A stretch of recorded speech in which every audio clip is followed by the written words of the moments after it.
Hey, this message is for Makhosetive, the king of Swaziland. You see, Makhosetive, your problem is that you don't listen.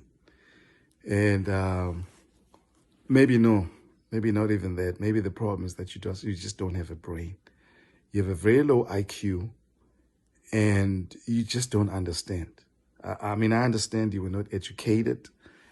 You do not have, you live in a bubble and you don't have a sense of reality. I told you when you first came to the United States, and many others told you the same thing afterwards.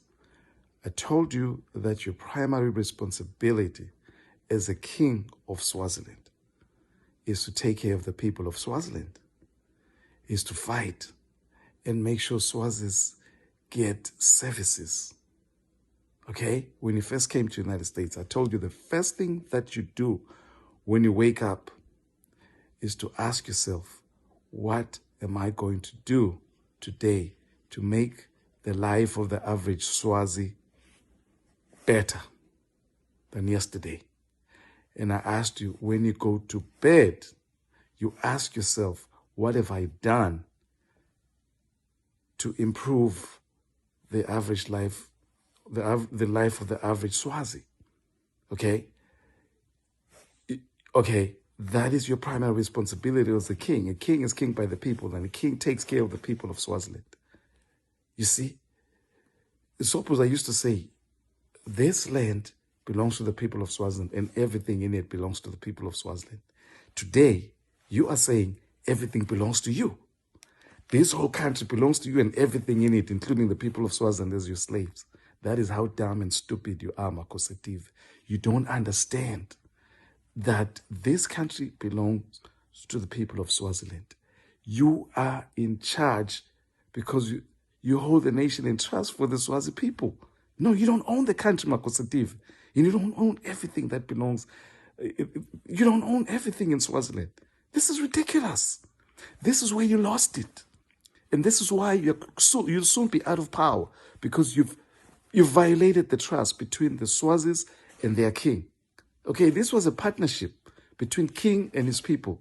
The king held the nation in trust for the Swazi people to make sure that, it's equitable. Everything, there's an even distribution of resources. Every Swazi under the sun has a place under the sun. Now, when are you bulldozing the homes of Swazis and bringing in foreigners, the Pakistani, the Indians, the Arabs? What did you think? Okay, what did you think? What exactly did you think the Swazis are eventually going to do? They're going to fight you. You even had a United States ambassador to Swaziland, James McGee, who told you, Makhosetive, let's tour some of these abject poverty-stricken areas in Swaziland. So he could give you help from the United States, and you refused. What did you say, Makhosetive? Arrogantly.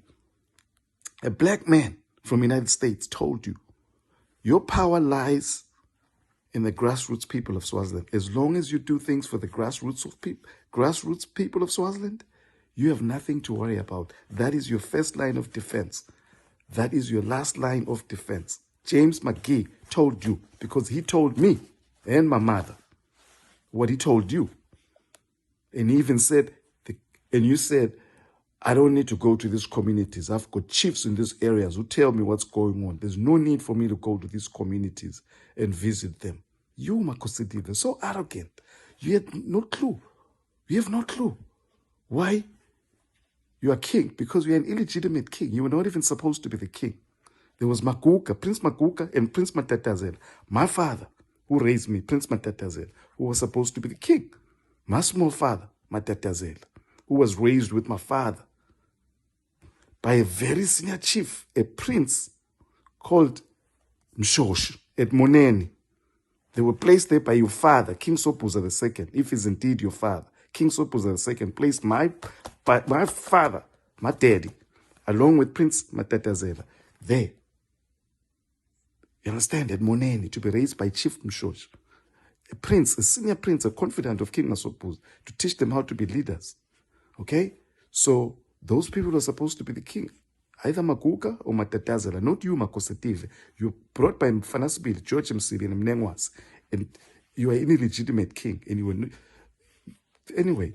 So what's going on right now is that Swazis have finally said enough is enough. You need to pack your bags and go, because you have absolutely no reason buying Rolls-Royce, BMW, and killing Swazis because you believe in ritual murder, scooping their eyes, cutting their nose off, cutting their tongues, their private parts, sucking their blood while it's warm.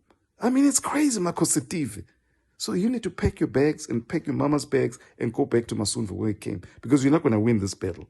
It's over, Makositive. Just pack your bags, stop killing Swazis, because you are losing the battle very badly. And the whole international community will bury themselves, will bury you, will...